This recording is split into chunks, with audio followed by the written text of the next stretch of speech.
je considère que le dernier sujet que nous avons traité là, celui du lycée français, est un véritable scandale.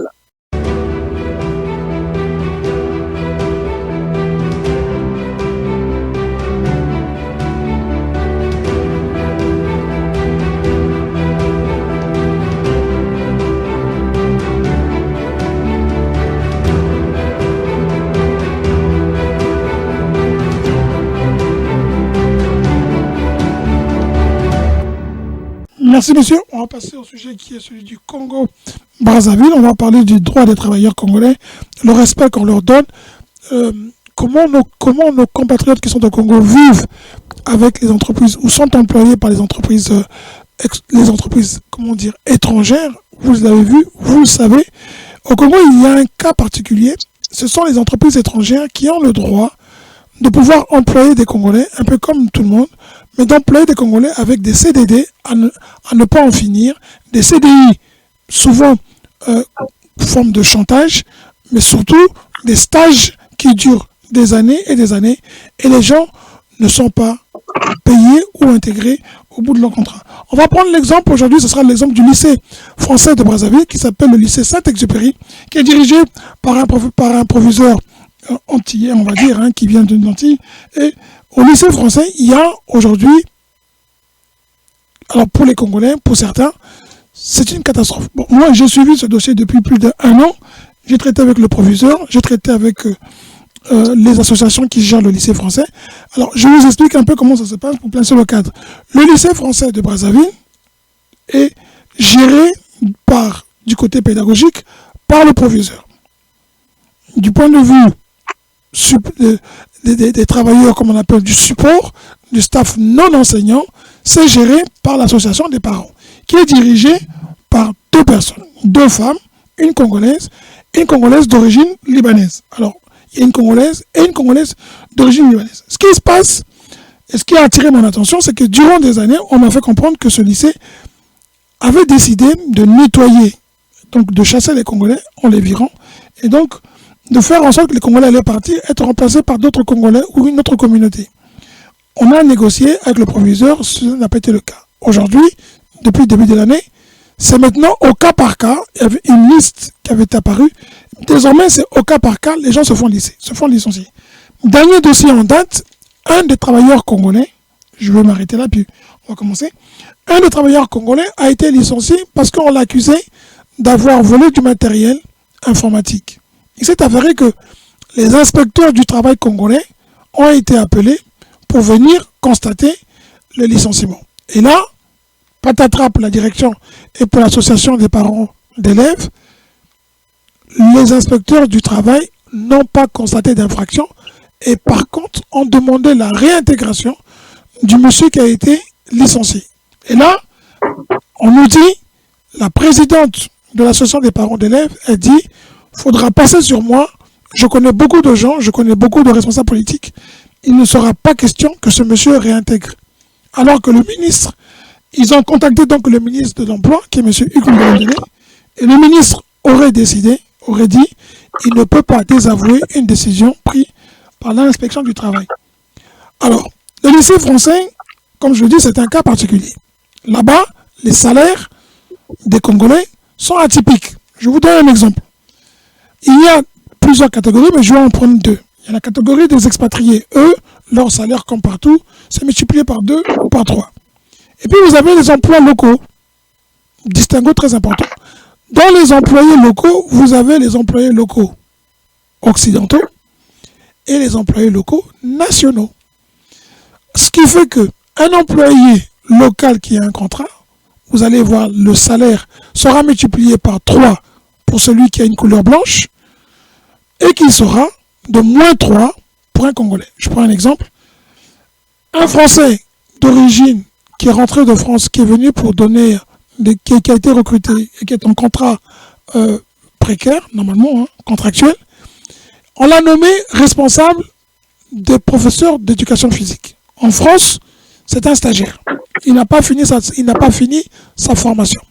Il rentre au Congo, on lui paye près de 2 millions de francs CFA, et les professeurs congolais, qui eux sont titulaires, gagnent moins de 800 000 francs par mois. Eux ont le contrat local comme ce monsieur. C'est-à-dire qu'il y a au Congo, la question qu'on se pose, est-ce que les autorités congolaises et ce respect des travailleurs congolais se fait dans plusieurs domaines, dans les compagnies pétrolières, non pétrolières. Monsieur Ndion, vous qui êtes au PCT, est-ce que dans vos discussions au sein de votre parti, à un moment donné, le respect des travailleurs congolais, est-ce que vous en prenez compte? Est-ce que vous en parlez? Et est-ce que les entreprises, on a vu des Chinois chicoter des Congolais au Congo, ça sera impossible de voir des Chinois se faire chicoter par un Congolais en Chine. Je suis sûr que le Congolais finira en jambon.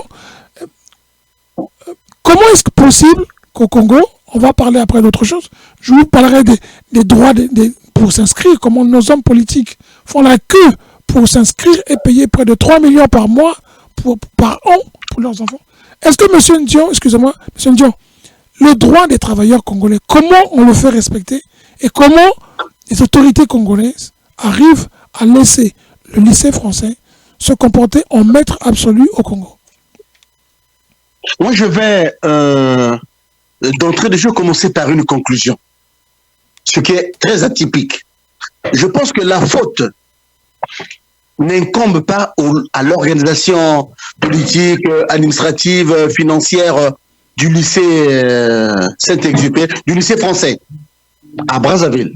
Je pense que la faute nous incombe à nous, pays hôte, pays sur lequel se trouvent les deux lycées. Je pense qu'il y en a deux, un à Brazzaville, un à Pointe-Noire. Pointe-Noire a fermé parce que vous en parlez. Pointe-Noire a fermé parce qu'ils ont là-bas aussi abusé de leur pouvoir. Ils ont même mis, le cas c'était qu'ils avaient mis de la peinture polluante et qui a provoqué des maladies chez les enfants.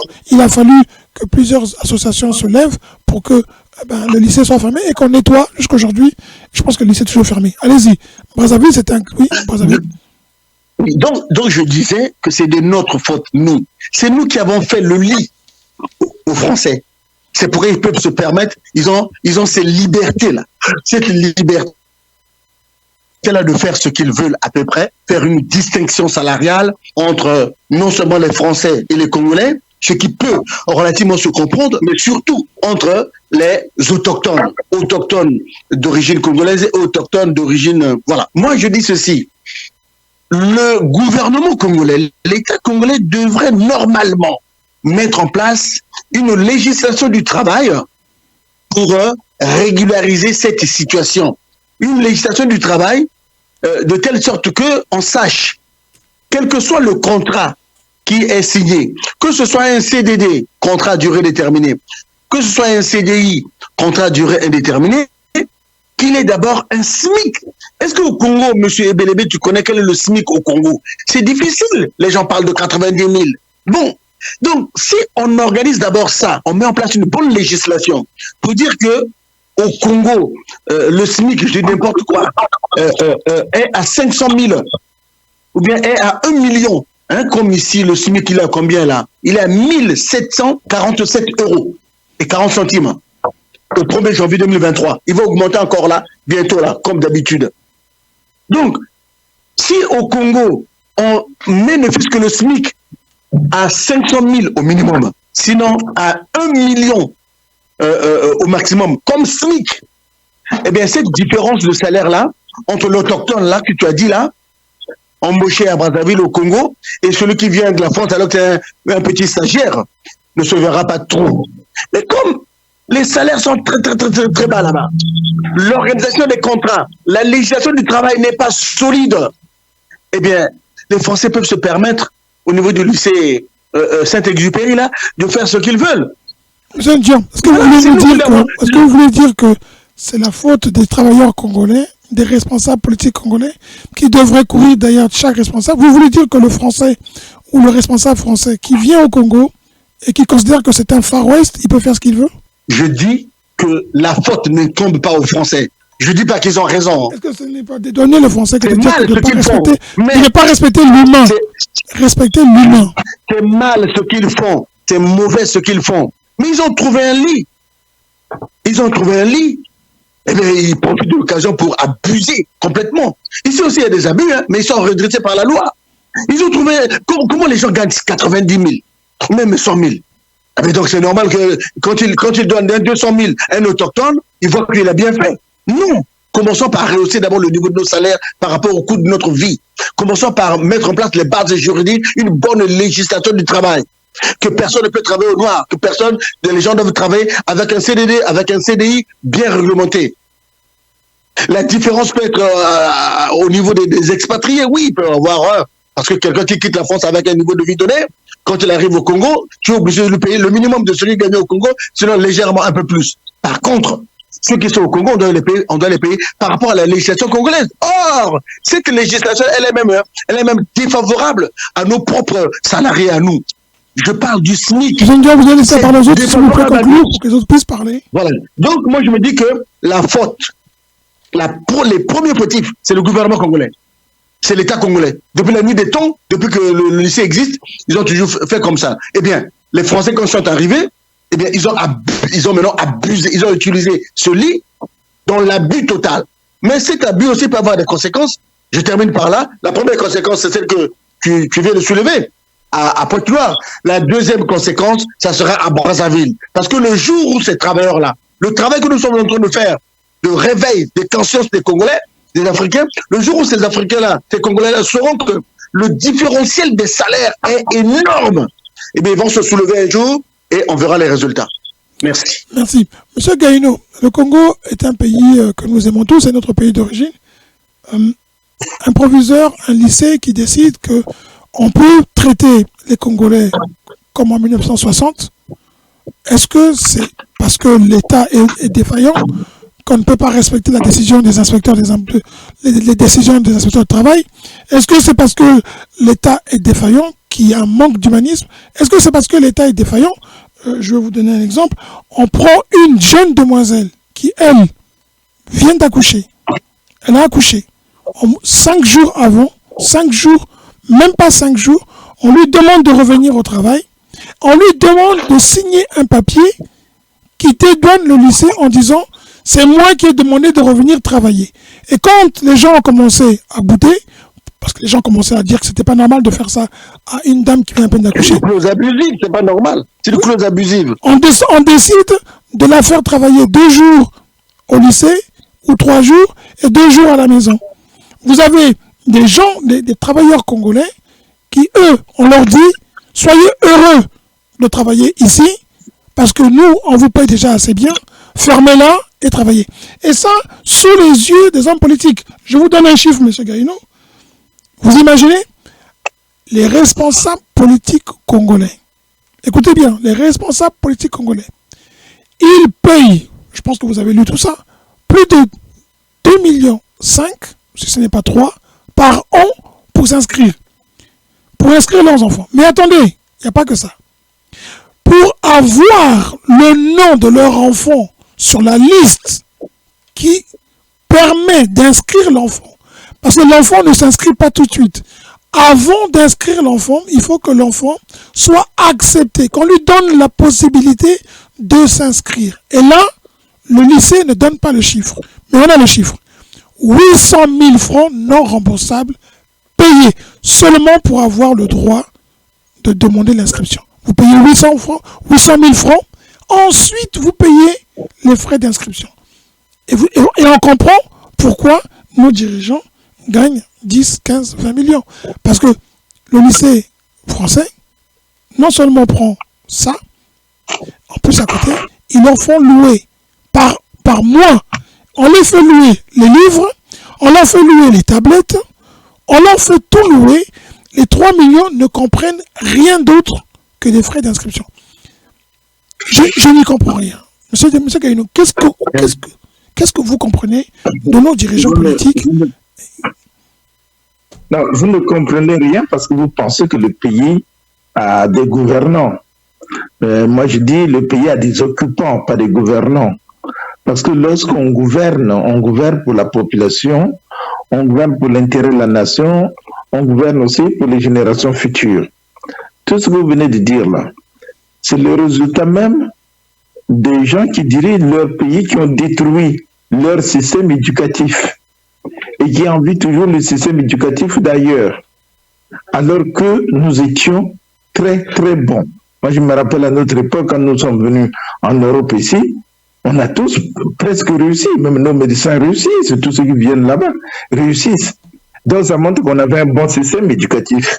Mais on l'a détruit. Et c'est pour ça que, comme ils ont détruit pour la population, mais eux-mêmes qui sont les nantis, ils vont mettre leurs enfants dans une école qui coûte cher et dont tous les enfants n'ont pas droit. Alors, vous voyez, monsieur Gabriel a tout dit dans ce qu'il a dit, que dans un pays, il faut qu'il y ait une législation et on doit la respecter. Mais lorsque vous êtes dans un pays qui est libre, vous pouvez faire ce que vous voulez, au vu au su de tout le monde. Mais n'importe qui va chercher à profiter de ce relâchement-là parce qu'il n'y a aucune force qui s'exerce, une force de contrôle. Vous voyez, bon, est-ce que moi j'étais à une époque, je suis allé au Congo pour voir les programmes qui étaient enseignés. Est-ce que nous avions mis les programmes là? Ces gens-là, ils respectent les programmes ou ils enseignent les programmes de France ici, là-bas? C'est de France. C'est de France. Voilà. C'est les programmes de France, voilà. Donc, nous ne pouvons même pas penser à nous. Mais, monsieur Caïs, je vais vous dire quelque chose. Nous sommes en train de passer, le monde entier est en train de passer de l'intelligence humaine à l'intelligence numérique. Artificielle. Voilà, pour ceux qui ne le savent pas, numérique on dit. Pour ceux qui ne le savent pas, il suffit seulement, par exemple, je veux savoir, je dois écrire une lettre à M. Dion pour telle chose. Je mets seulement cette phrase-là, l'intelligence numérique m'écrit toute la lettre, et quand tu lis, tu es surpris. Donc aujourd'hui, on est en train de passer vers ça. Nous sommes encore là, en train de s'enfoncer, jusqu'au bout. Parce qu'on ne pourra pas rattraper ce retard-là. On a des écoles où les enfants n'ont pas d'ordinateur. L'Internet n'est pas partout. Le courant n'est pas partout. Mais on s'enfonce et moralement, physiquement, mentalement, regarde tout ça là. Monsieur Gaïno, d'accord. Je comprends très bien ce que vous dites. Monsieur Gaïno, excusez-moi. Vous terminez un mot, je veux dire un mot. Oui. Je sais que lorsque vous êtes parent français, qu'on vous envoie enseigner à l'étranger, vous avez des primes. Donc, c'est normal que celui qui est national et toi qui viens, tu as des primes, donc ton salaire est nettement supérieur à celui du local. Mais de là, moi, ce qui m'étonne, c'est pas que les enseignants peut-être soient mal rémunérés déjà par rapport à leur rémunération locale. Je pense qu'ils gagnent mieux en enseignant au lycée français qu'en enseignant dans leur propre lycée. Mais ce qui est plus inquiétant, c'est le fait que les hommes politiques laissent tout faire, les abus, on continue à nous traiter comme si nous étions encore à l'époque de l'esclavage. De la colonisation. Alors, monsieur Gaïno, il y a deux choses que je dois souligner, que vous avez dit qu'il faut souligner. Il est le langage qu'utilisent justement un peu les Congolais qui sont dans ce lycée et qui subissent l'humiliation d'être Congolais dans leur propre pays par la communauté française du lycée. Il faut bien préciser que ce n'est pas tous les professeurs du lycée français, mais je ne sais pas si vous avez suivi, il y a eu une vidéo d'une des profs qui avait décrit le manque de respect envers les Congolais par la hiérarchie dans ce lycée-là. Et vous avez ce manque de respect qui est aussi par d'autres Congolais.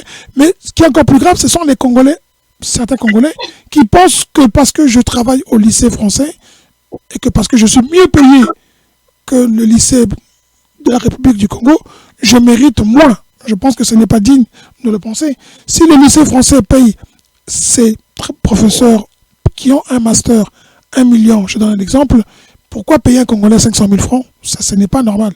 Ici, les Congolais, et si le Français vit au Congo et résident congolais, c'est pas parce qu'il est blanc qu'il doit toucher plus que le Congolais. Je vous donne les chiffres pour que vous compreniez un peu ce qui se passe. Alors, pour s'inscrire au lycée français, pour s'inscrire dans l'école française, de la maternelle jusqu'au collège, jusqu'au lycée, vous devez payer 800 000 francs, ce n'est pas remboursable. C'est pour avoir le droit d'inscrire votre enfant. C'est en fait comme être sur une liste d'attente. Ensuite, pour les Congolais, je ne parle pas des Français, les Congolais, à la maternelle, ils doivent payer par an 2 717 790 francs. 2 700 000 pour inscrire un enfant à la maternelle. Pour inscrire son enfant au collège, pour les Congolais, et au lycée, c'est 3 162 000 francs. 3 millions. Et on nous dit qu'il y a des parents, des hommes politiques, fiers dans leurs bottes, fiers de dire que la diaspora doit rentrer au Congo et arrêter de faire du bruit, qui payent 3 millions par an, plus 800 000 francs, donc près de 4 millions, rien que pour inscrire leur enfant. Et on nous dit, ils font la queue. Ils font la queue au lycée français. Ils font la queue. Pendant ce temps... C'est un complexe. Ils font la queue. Et pendant ce temps, écoutez, la présidence de la République a offert au lycée français qui voulait acheter une partie du terrain de l'imprimerie nationale du Congo, je dis bien une partie du terrain de l'imprimerie nationale du Congo, le lycée était prêt à payer 1 milliard cette partie-là, parce qu'ils voulaient agrandir la capacité d'accueil des enfants. L'État congolais, par l'entremise de la présidence, leur a offert le terrain pour 0 francs. 0 francs. En échange, les Congolais de ce lycée sont priés d'aller voir ailleurs. Je m'excuse, mais nous sommes des Congolais où on est encore en 1950, où il y avait la chicotte, il y avait le complexe du blanc, ou de la supériorité étrangère. On est au Congo en 2023. L'État congolais donne un terrain gratuitement et les Congolais sont maltraités dans ce lycée, sont mal payés, ne sont pas respectés. Et vous avez des Congolais à la tête des associations qui gèrent cette école et qui disent que les Congolais sont des paresseux. L'image des Congolais termine. Alors moi, je vous pose une question. Le lycée français est une fierté pour qui? Monsieur Miabalad, pour qui c'est une fierté? Merci, mais c'est une fierté déjà pour les complexés, pour ceux qui paupérisent la population. Mais mon cher Kayus Belebe, vraiment, tout ce que vous venez de décrire là, c'est un tableau sombre, ça nous fait très très mal. Vraiment, j'ai même envie de disparaître, quoi. Dire que je suis du Congo, ça me tonnerait. Vous voyez, il y en a les écoles françaises, il y en a un peu partout en Afrique. Même pas seulement en Afrique, même dans d'autres pays. Mais ça ne fonctionne pas de la même manière. En Côte d'Ivoire, si vous allez, ça ne sera pas pareil qu'au Congo. Le Congo se fait sciemment. C'est une politique, en tout cas. Je vous dis, c'est une politique. Mais dans quel pays au monde vous avez vu là où le parti est confondu à un État? Les choses ne peuvent pas marcher. On est dans le parti-État. Parce que dans un parti, on n'a pas besoin des intelligentsia. On a besoin de tout le monde. C'est un fourre-tout. Des analphabètes, des moins diplômés, ceux qui ne connaissent rien. Mais quand tout ce monde qui quitte le parti commence à diriger l'État avec leurs compétences douteuses, mais ce sont ces résultats-là. Ils n'arrivent même pas à prendre les lois pour leur population. Mais vous croyez qu'au ministère de l'Éducation, il n'y a pas ces lois-là? Ou bien le salaire minimum des Congolais? Mais théoriquement, il y en a. Mais comment un Congolais gagne, par exemple, 90 000 et un X qui arrive avec la lutte, il gagne 1000 fois plus? Et même économiquement, on ne peut pas expliquer ça. Comment moi, Congolais, même si j'ai étudié, je vais inscrire mon enfant à l'école française. Moi, j'aurai les 4 000 $. Où j'ai 2 enfants, 8 000 $. Mais comment? Mais raison pour laquelle les voleurs sont bien installés.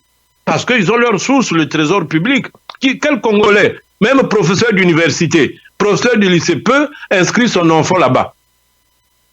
Donc, rien que pour ça, vraiment, les gouvernants du Congo ont fait ce système-là. C'est un système mafieux pour paupériser la population.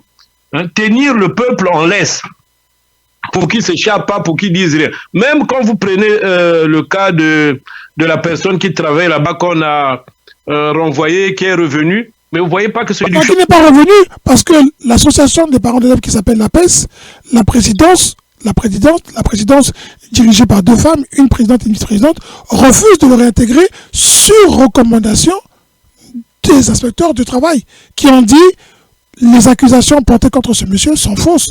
Ils ont licencié un Congolais parce qu'il disait qu'un autre Congolais qui était celui-là dans la finance, pour ne pas donner son nom, ils ont licencié ce monsieur après 11 ans d'ancienneté sous des accusations non prouvées.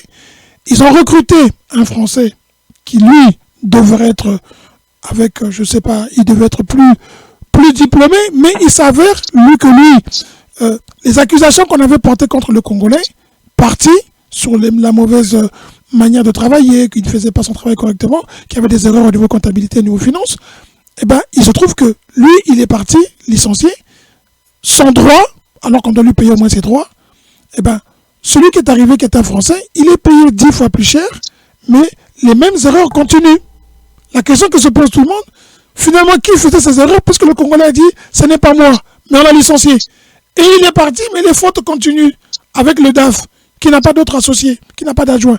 C'est-à-dire qu'on assiste, moi ce qui m'altère, c'est de voir comment nous les Congolais, nous sommes capables de nuire à d'autres Congolais, et surtout, ben, comme dit M. Ndion, l'État a donné la liberté aux entreprises. Ce qui se passe là, au lycée français, se passe aussi dans d'autres entreprises. Vous savez que dans plusieurs entreprises pétrolières, congolaises ou ailleurs, entreprises vraiment, qui sont gérées par les étrangers, les salaires des Congolais par rapport à leurs homologues africains sont pratiquement de 5 fois à 3 fois inférieurs. Et quand vous prenez les ambassades du Congo, on va être très clair, prenez les ambassades du Congo à l'étranger, ils payent très mal les employés locaux. Et là, M. Ndion, il a raison de dire que c'est l'exemple qui vient de l'État. Ils payent très mal, ils payent au SMIC, juste au SMIC. C'est-à-dire que même eux-mêmes qui savent que le SMIC n'est pas suffisant pour vivre à l'étranger, ils donnent le SMIC dans les pays de résidence. Par contre, moi, je vois, vous avez le ministre, M. Moutou, si je ne me trompe pas, il doit avoir 3 enfants au lycée français. M. Moutou paye 9 millions à lui tout seul. 9 millions pour ses enfants. Vous avez plusieurs ministres, plusieurs directeurs généraux, ils ont l'argent. C'est pourquoi ils ont des salaires de 15 millions, 20 millions, 80 millions. Comme vous dit M. Vous trouvez ça normal? Et vous avez... Si vous n'êtes pas... Oui, M. Oui, Malak. mais est-ce que vous trouvez, au risque de me répéter, vous trouvez ça normal? Un petit groupe qui brasse des millions alors que sa population croupit dans la misère.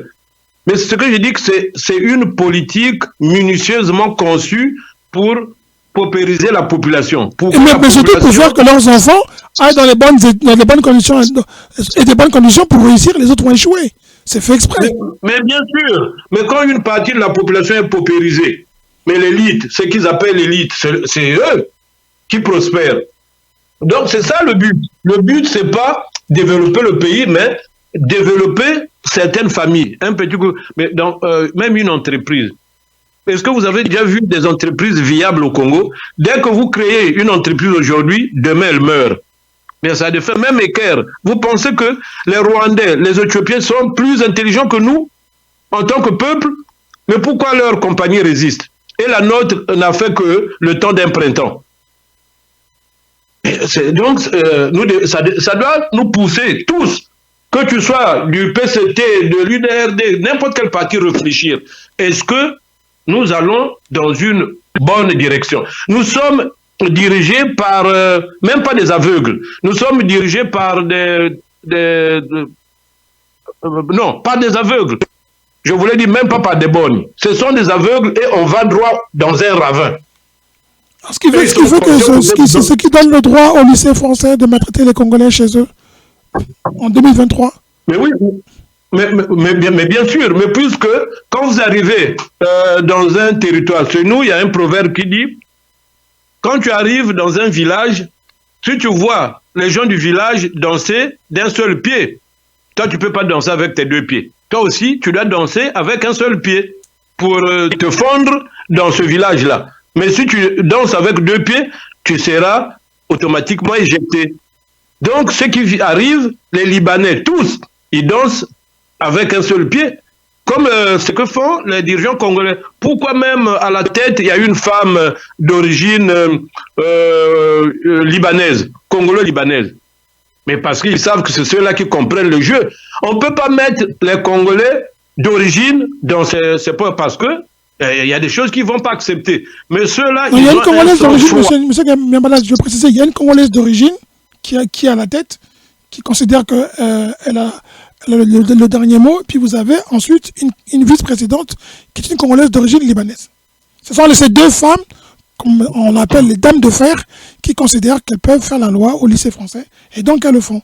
Vous avez par exemple ce qui se passe aujourd'hui, des Congolais lambda sont remplacés, alors tenez-vous bien, par des enfants dont les parents ont un an.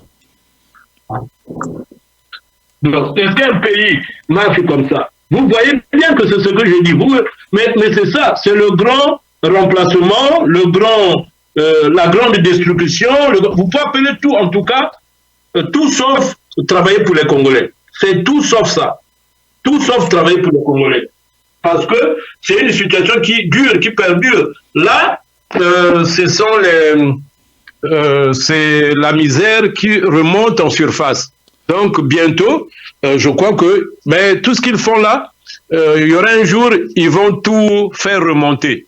Ils vont vomir tout ce qu'ils font là. Oui. Je crois qu'il y a monsieur, excusez-moi, l'ancien ministre de la Défense du Congo là, il avait dit ça, la ressurgie de... Oh, le terme, c'était un bon mot, il a écrit même un livre. Nous allons tout refouler parce que le pays est en lambeaux. Vu même, là c'est pourtant l'école française, à l'époque on voyait que bon, c'était pas aussi comme ça, mais là c'est pire, et les Congolais assistent, les yeux écarquillés, vraiment dans la douleur. Ils assistent, ils sont surtout impuissants. Monsieur Gaïno, et monsieur Jean qui ne parlait pas, qui nous écoutait, moi j'ai une question à vous poser. J'ai contacté le ministre, j'ai informé le ministre de l'Emploi et du Sport pour lui dire que nous avons traité ce dossier et que nous le remercions de s'être engagé à respecter la décision des inspecteurs du travail. Mais la question que je me pose, c'est quel pouvoir peut avoir le lycée français et l'association des parents d'élèves contre une décision d'une autorité, d'une institution? Comment on peut dire qu'ils n'ont pas appliqué une décision qui nous est donnée par une institution étatique qu'eux-mêmes ont sollicité pour valider leur forfaiture? Monsieur Gaïno, comment c'est possible? Ce n'est pas possible. Dans un pays, dans tout pays, il y a une réglementation. Que ce soit école publique, école privée ou n'importe qui s'insère, il y a une réglementation. Et c'est pour ça même qu'on a mis en place aussi les SMIC et tout ça. Et puis il y a un système d'emploi qui contrôle, y compris les salaires, les entreprises qui s'installent dans votre pays, qui donnent des salaires, se contrôler. Parce qu'on ne peut pas laisser l'entreprise faire ce qu'elle veut faire. Non. Il faut tout ça, il faut que ça soit contrôlé. Donc, mais si vous êtes dans un pays qui ne contrôle rien, les gens profitent de votre naïveté, c'est tout. Ah non, monsieur Gano, je ne vous ai pas dit, c'est que le proviseur se targue d'être un ami personnel du Premier ministre, qu'il a connu ministre de l'enseignement, donc il considère qu'il a plus de pouvoir que tous les Congolais, et que dans ce moment-là, le Premier ministre étant un ami, s'il n'est pas au courant, peut-être que les autorités congolaises, sans savoir, sont utilisées, on dit, je connais, allez vers qui vous voulez pour vous plaire. Le Congolais qui est licencié et qui, lui, ne peut pas se défendre, alors qu'il a le droit de se défendre, il n'a que ses larmes pour pleurer. Oui, mais, monsieur Kayus, si le gars dit je connais, ça veut dire que donc il a des poids lourds qui le protègent. Mais ces poids lourds-là sont tous de gouvernement. Ce n'est pas un Congolais lambda qui va le protéger. Il fait ce qu'il veut, justement. Et ce sont ces gens-là qui devraient exercer le contrôle sur toutes ces structures-là. L'enseignement doit être contrôlé parce que l'enseignement est d'abord verticalement ici. Moi qui vous parle, je suis un enseignant, j'ai enseigné pendant plus de 25 ans en France. Donc je sais de quoi je parle. Bon, donc on ne peut pas laisser, quelle que soit la structure qui s'installe chez vous, faire ce qu'elle veut sans contrôle. On doit contrôler et les programmes, et le personnel, et tout, et les salaires, tout. Mais donc, quand on laisse tout faire, comment voulez-vous accepter, tu es ministre de l'enseignement, tu prends tes enfants, tu vas mettre dans une école privée, tu payes autant d'argent. 3,62 millions par enfant.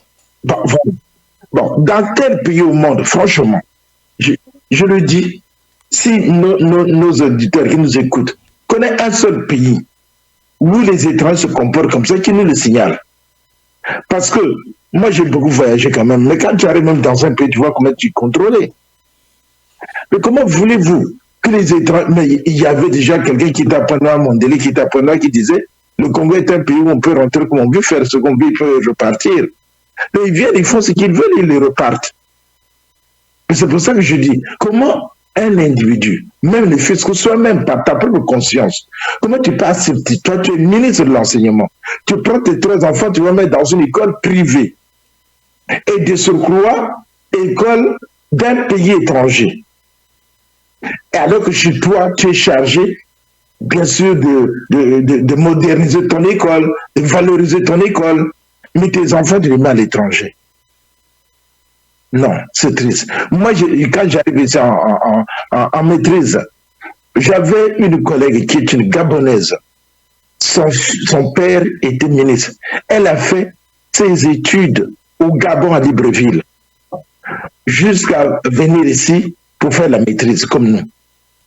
Elle disait, mais non, elle était même dans la classe des enfants de Yombi. Quand Yombi était président, il avait envoyé des enfants faire l'école au Gabon. Moi, je préfère encore qu'il envoie au Gabon qu'en Europe. Parce que là aussi, c'est un complexe. Donc, vous voyez comment on peut laisser un pays qui est chargé de ça, et tu es fier de mettre tes enfants ailleurs, et puis quand tu vas sortir là, tu vas critiquer qui? Mais comment vous allez former les cadres de demain? Vous parlez de développement du pays. Le développement du pays passe par la formation des cadres. Mais je comprends rien. En plus, M. Gaïno, pour te compléter, c'est toujours notre faute. Parce que la loi, qui détermine la loi? Je vous donne un exemple simple. Moi, je fais mes études en Roumanie.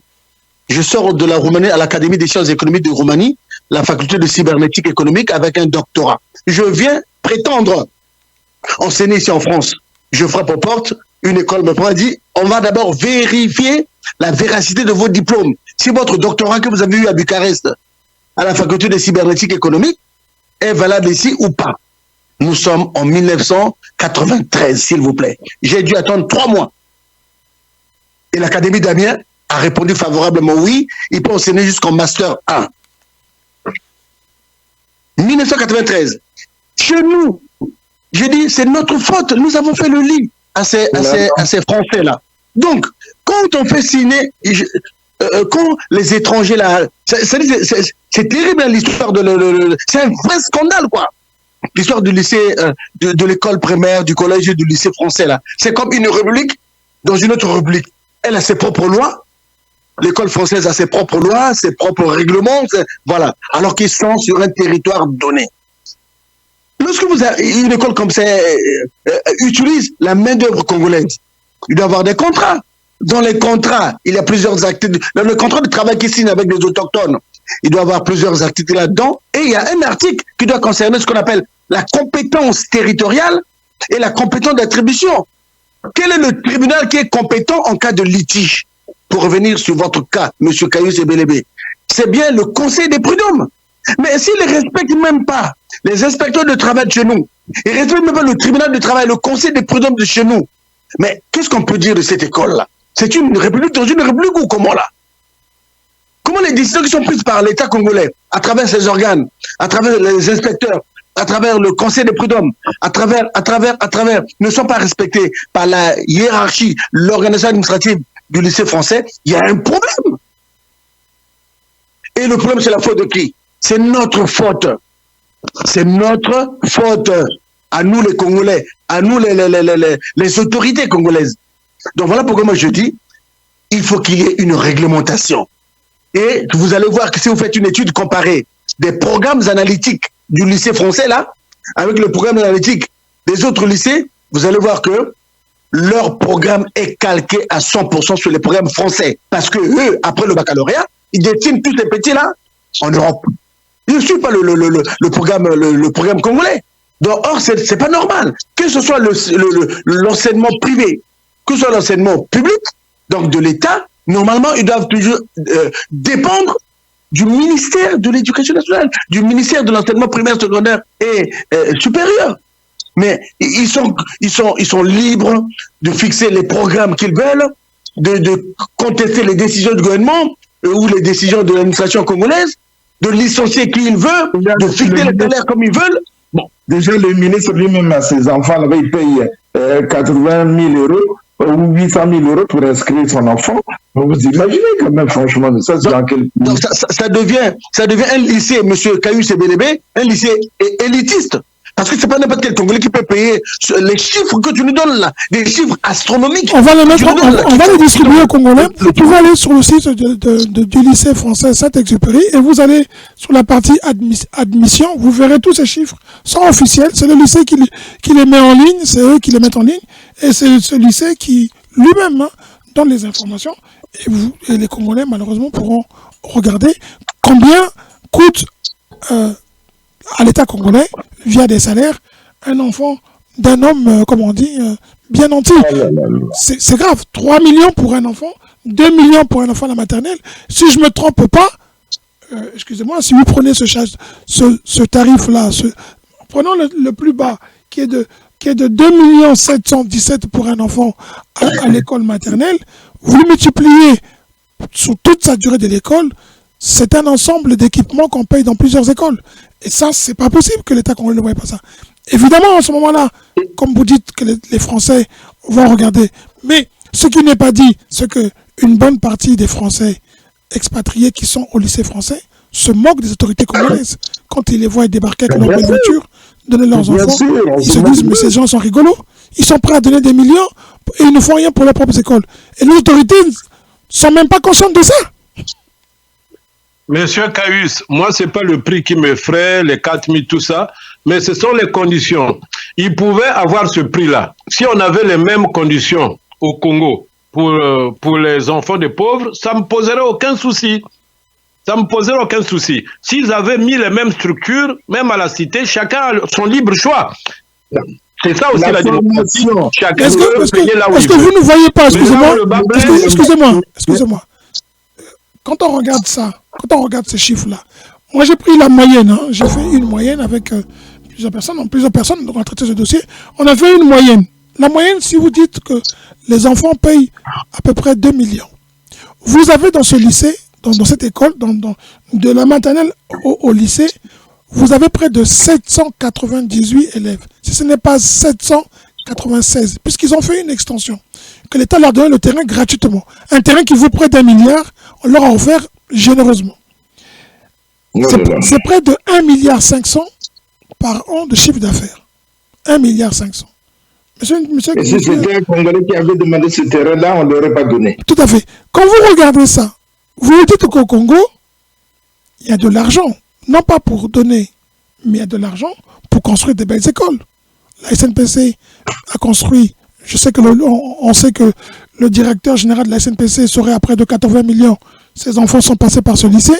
Tous les enfants pratiquement des hauts cadres congolais sont passés par là. Mais cet argent, finalement, on critique la France.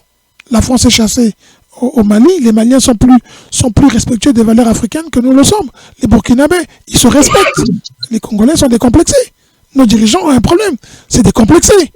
Et ça ne les dérange pas que l'école congolaise n'existe pas. Mais pire que ça, maintenant qu'ils ont compris que le lycée français était une belle affaire, eh bien, ils prennent les enfants des pauvres qui ont trouvé du travail au lycée français, qui avaient trouvé du travail, ils les remplacent par leurs enfants et leurs petits-enfants.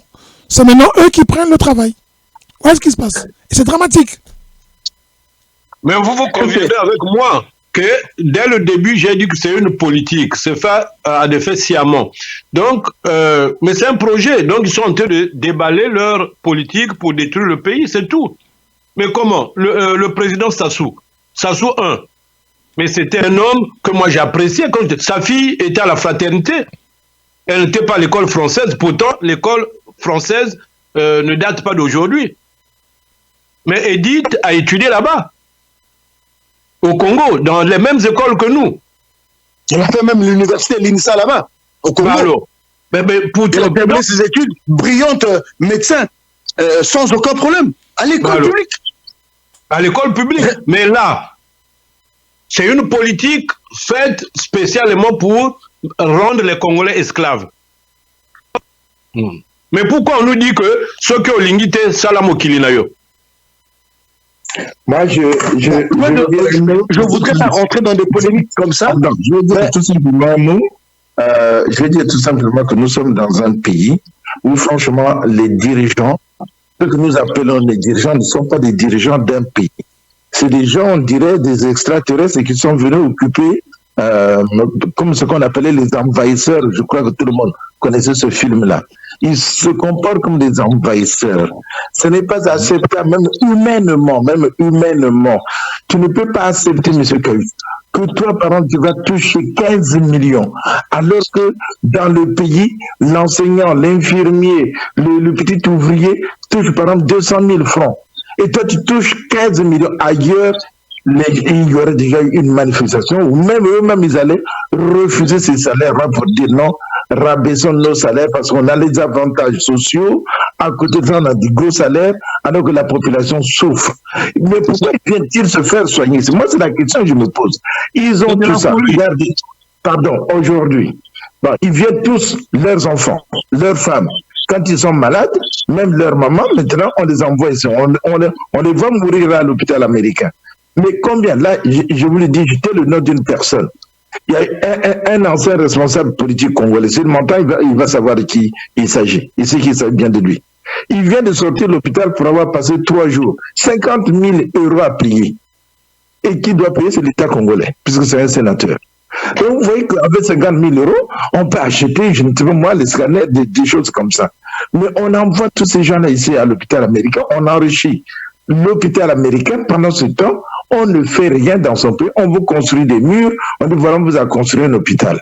On veut construire un bâtiment, on dit on vous a construit une école. Mais non, c'est trompe eux et là. On ne peut pas accepter ça. Donc c'est pour ça que je dis, nous n'avons pas de dirigeants, nous avons des envahisseurs, des gens qui sont venus, qui ont envahi, et je ne sais pas, on dirait qu'ils ont un virus là-bas qu'ils injectent, c'est-à-dire on prend un jeune, Monsieur Montou dont tu parles, qui a été même ici à Amiens, qui est rentré parce qu'il y a son cousin qui est nommé Premier ministre et qui a fait de lui le ministre. Mais pourtant, il savait ce qui se passe. Mais regardez quand il arrive là-bas, vous voyez vous-même son comportement. J'ai l'impression comme s'il existe un virus dans ce groupe-là. Quand tu arrives avec tes bonnes idées, on t'injecte ce virus et tu deviens comme lui. Et tu as le même comportement qu'eux. Je ne comprends rien à ce qui se passe au Congo. Et si vous dites ça aux gens, personne ne vous croira. Il va vous dire non, vous êtes en train de mentir, ce n'est pas possible. Vous savez, je termine là en disant, quand j'ai des amis qui sont des Ivoiriens, et quand tu les appelles là-bas, vous causez comme si ils étaient à la porte. Mais quand j'appelle au Congo, que des coupures, ils me disent, mais quoi? Mais chez vous, c'est encore comme ça? Je dis, n'en parlons pas. On est à quel siècle? Au 15e, pendant les autres sont maintenant au 21e siècle. Alors, monsieur, je pense qu'on va pas finir ça aujourd'hui. Le sujet sur le lycée français, ce n'est que la première partie. Nous allons continuer parce que nous avons une audio du proviseur qui va vous choquer quand vous allez l'entendre. Il parle au Congolais. Ça dure à peu près 1h25. Nous la mettrons en ligne pour que les gens l'écoutent et vous compreniez de quoi on parle et comment on traite nos compatriotes au Congo en 2023. Je vais vous demander de conclure parce que je sais qu'on a d'autres sujets, mais on va conclure sur le lycée français. Et on est encore au début et on a une deuxième partie. La semaine prochaine, en fait, en cette semaine, en fin de semaine, on pourra donner les noms des présidentes et des vice-présidentes et des salariés qui ont été licenciés. Nous n'avons pas encore leur accord.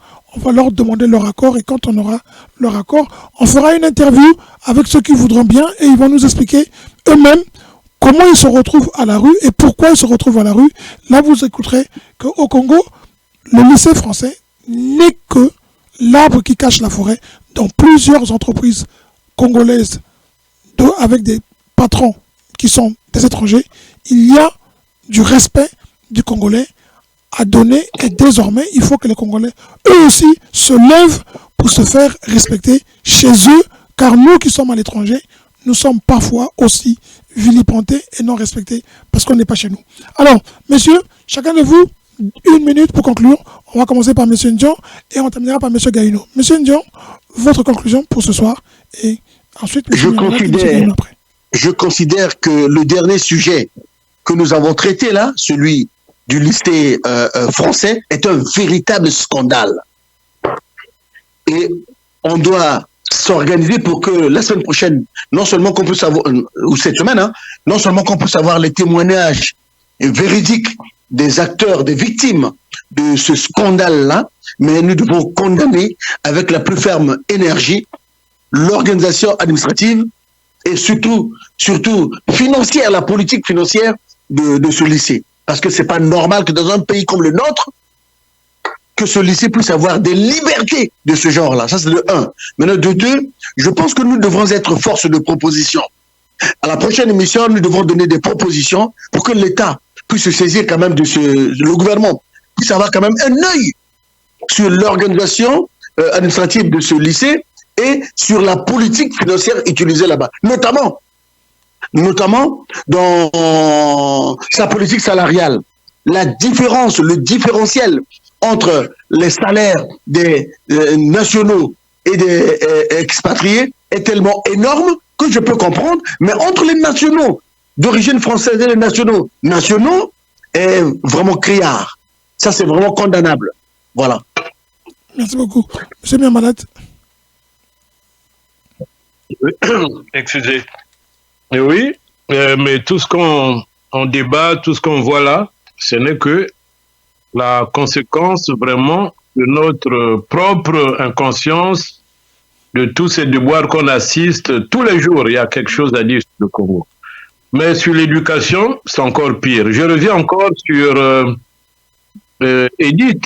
Il y avait les mêmes lois. Et le président Sassou n'est pas un enfant, il n'est pas né de dernière pluie. Il connaît toutes ces choses-là. On débat ça, il sait, il est conscient. Sinon, il n'allait pas inscrire sa fille à l'application et la fraternité. Mais s'il a fait, parce qu'il savait qu'on avait des bonnes écoles, que eux, ils sont sortis par là, leurs enfants doivent sortir par là pour venir travailler pour le Congo. Mais je ne sais pas qu'est-ce qui se passe. Je crois que le président Sassou n'a plus la maîtrise des choses. Il a perdu le contrôle. C'est mieux qu'il aille se reposer. Vraiment. Le président en difficulté, peut-être ce n'est pas sa volonté, mais on est obligé parfois de le réveiller. Mon cher président, donc ma conclusion s'adressera au président. Lui dire vraiment de mettre la clé sous le paillasson. Parce que le pays va très, très, très, très mal. Voilà à peu près. Sinon, les étrangers sont devenus maîtres du pays. Mais il va nous laisser dans quel état? Peut-être même pas nous.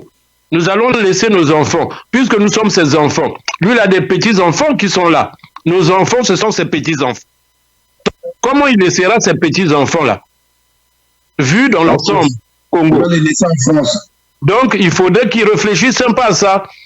Vraiment, les Congolais ne sont pas paresseux, ils ne sont pas bêtes, mais c'est son entourage qui l'enfonce vers les abîmes. Et nous allons tous mourir ensemble, aller dans le ravin. C'est tout ce que j'ai à dire. Merci. Monsieur Gaïno, pour vos conclusions.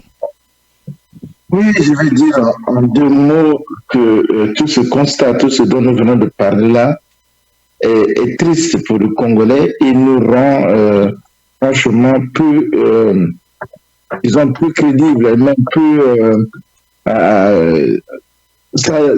si vous voulez, c'est-à-dire que la population, les gens qui nous écoutent ne nous admirent pas. Au contraire, ils doivent nous traiter de tous les mots parce que ce n'est pas acceptable que un pays fonctionne sans loi, sans règlement. Vous savez, le Premier ministre, monsieur, mon co-débatteur venait de dire que nous devons être une force de proposition. Mais on propose à qui? À ceux qui veulent entendre. Mais ils ne veulent pas entendre, ils savent tout ça. Mais le Premier ministre a été ministre de l'enseignement. On l'a nommé aujourd'hui Premier ministre, mais quand il était ministre de l'enseignement, vous croyez que ce que nous dénonçons là, ça n'a pas commencé depuis très longtemps sur lui? Mais il a laissé faire et il continue à laisser faire. Donc moi je crois que, je le dis, ils se comportent comme des envahisseurs devant nous, parce qu'ils ne laisseront pas la clé sur le paillasson. Pour eux, après c'est le déluge. Alors, il faudra aller vers le déluge. Parce que si vous attendez qu'ils vous laissent la clé sur le paillasson, jamais ils le feront. Ils ont tellement fait du mal au pays. Du mal au pays, c'est impensable. Ayez pitié de ce pays-là. Mais vous les jeunes, évitez, prenez de l'antidote avant d'accepter un poste dans le gouvernement. Comme ça, vous n'aurez pas ce virus-là. Sinon, vous avez tous ce virus-là. C'est triste. Voilà. J'ai un appel à votre conscience. Au moins, n'acceptez pas tout ce qu'on vous donne. Pensez aux autres. Pensez aux autres. Merci. Merci beaucoup. En tout cas, c'était l'émission du 18 décembre 2023. On a parlé du lycée français. Première partie, la prochaine partie sera beaucoup plus accentuée sur les noms et les noms des personnes, avec peut-être les interviews ceux qui ont été remerciés sans indemnité et même accusés à tort et qui aujourd'hui, pour certains, doivent réintégrer ce lycée et la direction ainsi que l'association des parents d'élèves refusent d'appliquer la décision de l'inspection du travail. En tout cas, je vous remercie pour votre participation et j'espère qu'on se retrouvera vendredi pour l'actualité et toujours l'actualité vue par nous et commentée pour aider les autres à mieux comprendre ce qui se passe dans le monde et notamment au Congo-Brazzaville. Messieurs, passez un très bon lundi. Et pour les Congolais qui veulent avoir plus d'informations sur le lycée français, allez sur le lycée français, tapez lycée français Saint-Exupéry de Brazzaville et vous verrez vous-même sur la page des admissions combien payent vos patrons ou bien tout simplement vos responsables politiques pour que leurs enfants aillent dans un lycée français où, eh bien évidemment, les Congolais qui y travaillent ne sont pas tous heureux, mais aimeraient bien que les conditions de travail soient plus heureuses. À très bientôt, passez une très bonne semaine. Merci, au revoir. Merci, je crois que c'est le dernier vendredi avant la fin. Tout à fait. De l'année. On va clôturer l'année en beauté vendredi prochain. Oui. Ça sera peut-être notre dernier vendredi 2023. Merci beaucoup, M. Malade. Que Dieu nous garde. Merci. Merci beaucoup. Bonne soirée. Bonne soirée.